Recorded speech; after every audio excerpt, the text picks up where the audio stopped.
so nadaanan natin siya ng grinder. Medyo maano pa yan, medyo marami pang kurba-kurbada yan. Kaya gagamitan natin ng lilihain natin. Una muna yung medyo makapal na liha para medyo kuminis-kinis. Lilihain lang natin yan.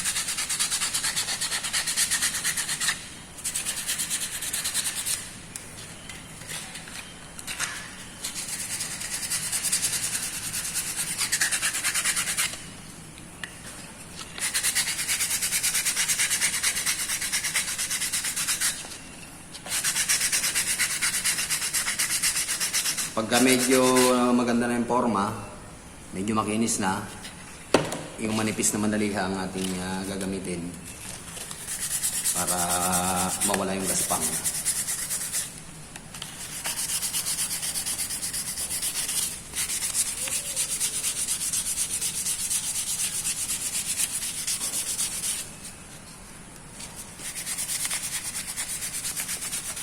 Konting tiyaga lang naman ito. Makakaburing kayo ng mga ganito.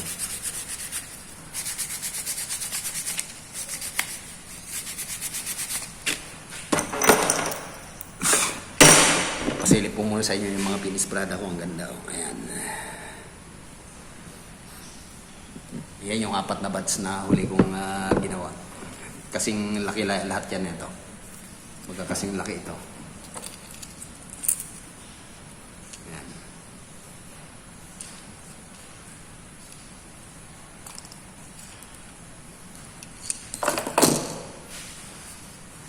Then kapag makinis na, ina-applyan ko to ng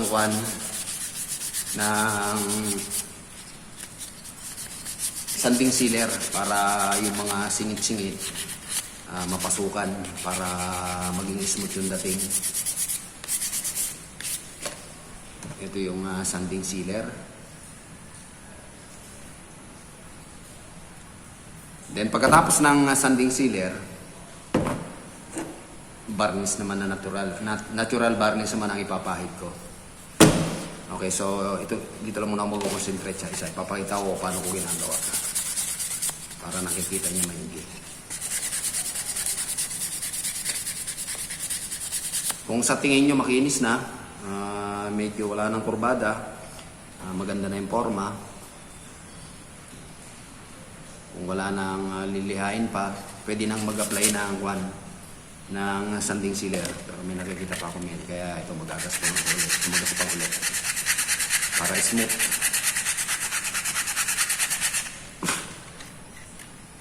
Then itong manipis naman,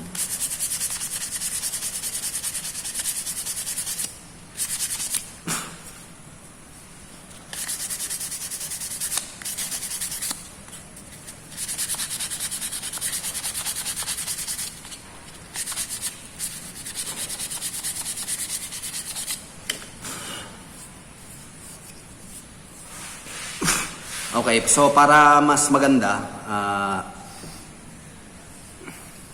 bubutasan ko na rin to rito para yung lagayan ng lagayan ng ating mga sabitan ng kawil, may forma na natin. Okay, so ang ginagamit ko lang dito, pwedeng lagare or cutting disc. Okay, so lalagyan ko muna ito rito ng gitla. Gagawin ko muna siya ng lagayan ng sabitan ng kawil dun sa grinding area. Sandali lang naman yun. Hindi ko na...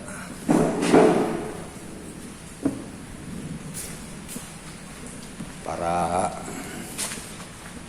madali na rin, mapasukan na rin ng sanding sealer at saka varnish yung ating iloob na mahihiwa na ito.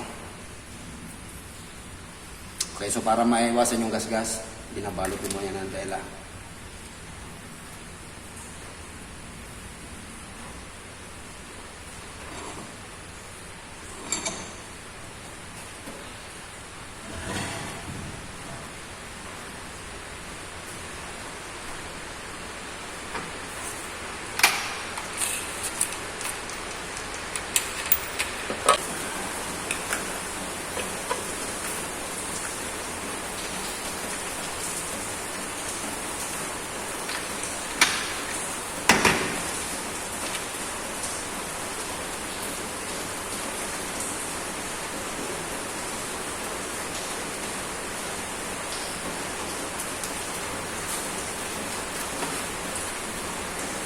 Okay, so lalagyan ko na ito ng daanan ng ating pinaka sabitan ng kawil.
Okay, so na meron na siyang daanan ng sabitan ng kawil.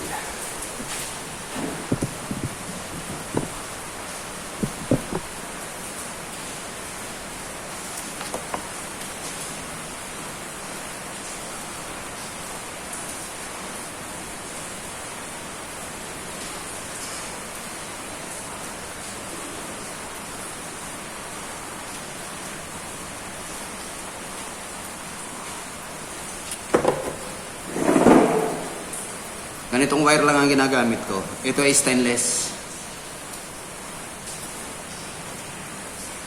1 mm na tie wire na stainless. So ito yung ginagamit ko para sa sabitan ng mga kawil. Sakto yan dyan. May minamano-mano ko lang yung paggawa na ito. Gamit lang ako ng isang plies. So, kahit na ano pang-ipit, minamano-mano ko lang yan. Tansyahan lang. Para hindi mahirap. Putol na tayo ng manok. Galawang sa tayo ng konti.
Okay, so yan. May sabitan na tayo.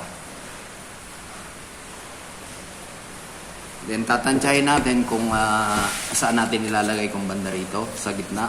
O, bahala na kayo magtansya kung paano nyo ilalagay ito. So ang ginagawa ko rito, ganito lang muna. Kung yan ang pinaka-ulo, magtatansya ako ng hanggang halimbawa, dito ko ilalagay sa parting ito. Sa pinakagitna, I mean sa bandang gitna, minamano-mano ko lang yan. Tansyahan lang naman ang ginagawa ko rito, hindi naman critical ito eh. I mean, maski hindi masyadong tamang-tama sa sukat, tansyahan lang lahat ito. Halimbawa dito ko gusto ilagay yung isang hook. Tutupi ko lang yan dyan.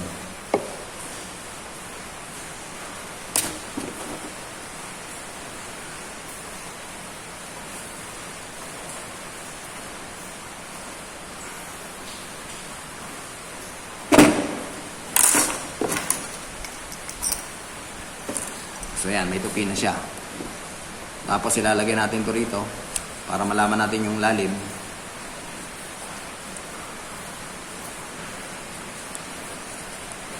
Yan ang forma niya.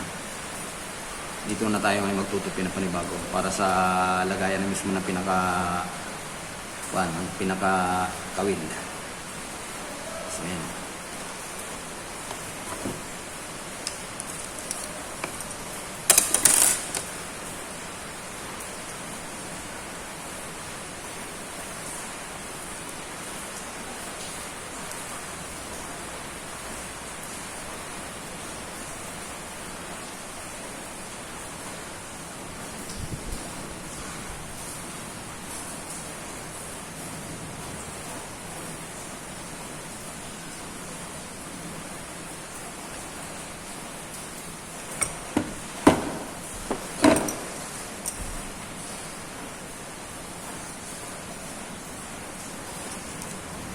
Yan, tamang-tama lang yan. Tapos igagabay natin ito.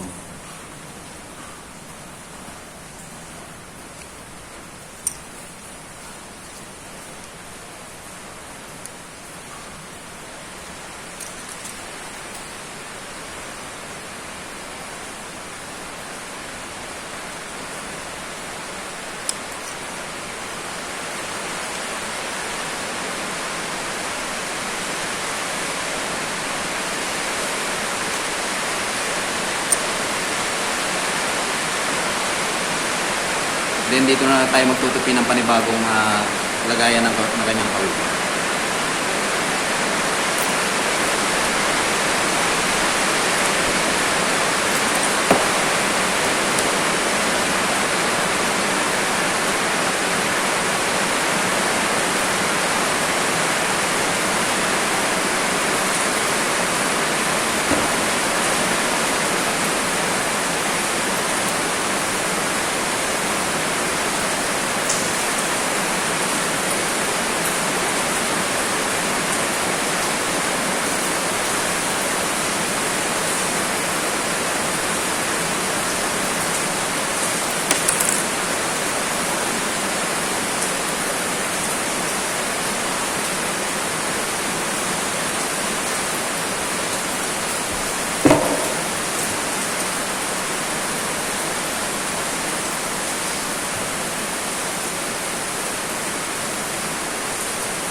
Tapos i-align natin lahat.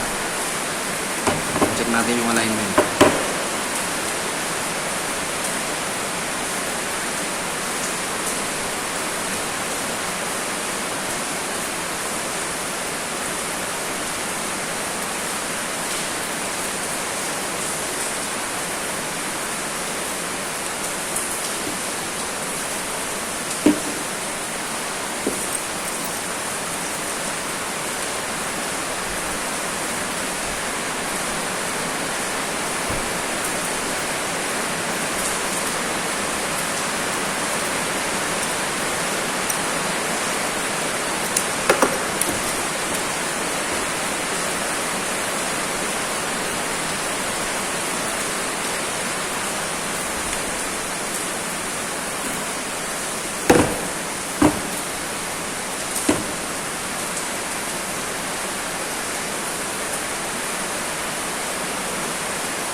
Tignan natin kung okay na yung pagkakalagay.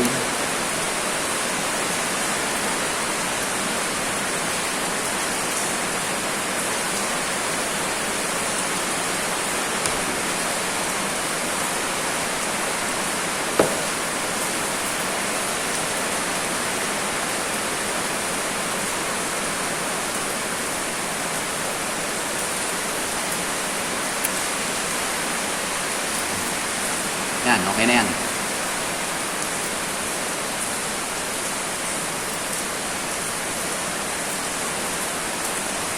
Okay, kapag ka na-position na natin ito, itong lagayan ng ating mga kawil, pwede na natin itong, pwede na tayo maglagay ng ng ating sanding sealer. So, okay na yan.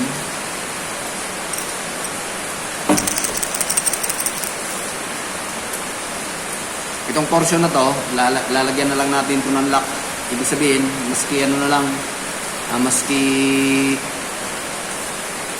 epoxy itong mga butas na ito. Itong gitla na ito pwedeng epoxy or shoe glue na merong baking soda at saka shoe glue. Pwede ito ritong lagyan para maging permanente ito, para maging matatag ito. So mas maganda ito kasi walang putol, hindi siya binutas lang, magkakakonekta itong mga wire na ito. So hindi basta-basta ito kakalast. So ito na ngayon yung ating pinaka sample.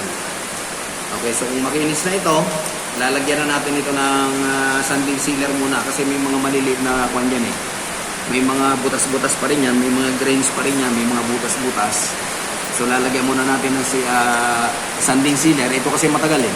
Magpapatuyo muna ng sanding sealer, pagkatapos mag-a-apply ng varnish, ipatutuyuin ulit. Minsan ka lang tayo makakapagpintura ng ganito. Kaya sabi ko itong pinakamatagal na portion yung pag-aantay na matapos na matuyo ang ating pinaka-blankong isda o blanko na kahoy. Okay, so applyan muna natin ito ng sanding sealer. For the meantime, ito lang muna. Nakaganyan lang muna siya para meron tayo sabitan sa pagpapatuyo. Punasan ko muna ng basahan, kaya saka natin lalagyan ito ng sanding sealer.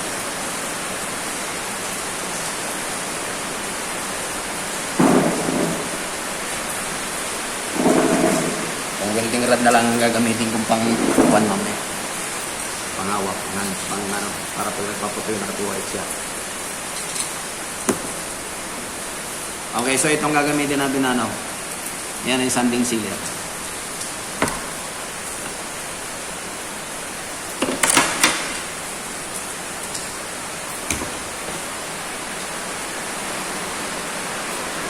Nagamit ako na ito, malagkit kasi yan para hindi masyadong makuhan. Hirap yung linis sa kamay.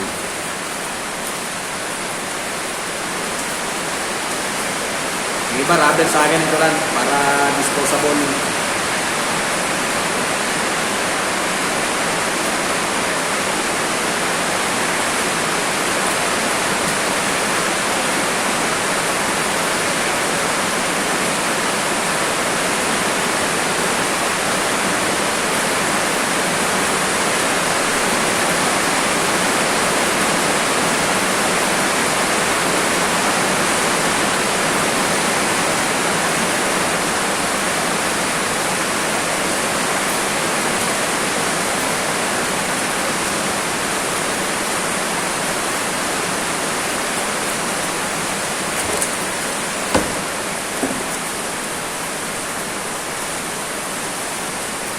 Ginagawa ko rito, tinulublob ko muna yung dulo. Saka ako pupunasan para pumasok sa mga pagitan.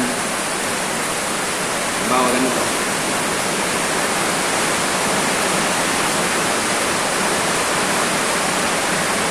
Saka ako ito pupunasan.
Okay, so nalagyan ko na ng sanding sealer. Tingnan nyo ang tsura niya ngayon nung nalagyan siya ng sanding sealer. Then patutuyuin ito. Pagkatuyo na ito, mag-a-apply naman tayo ngayon ng saka tayo mag-a-apply ngayon ng varnish, natural varnish. Kaya sabi ko medyo matagal ito. Kaya pagpapatuyo muna tayo na ito, palipasin muna natin ng mga ilang oras bago tayo mag-apply ng varnish. Siguraduhin nyo na tuyo ito. Okay, so patutuyuin ko muna ito.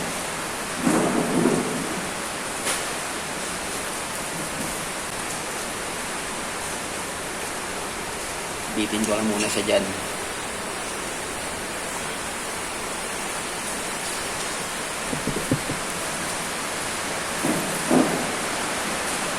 Okay, so antayin muna natin matuyo bago tayo mag-apply ng varnish.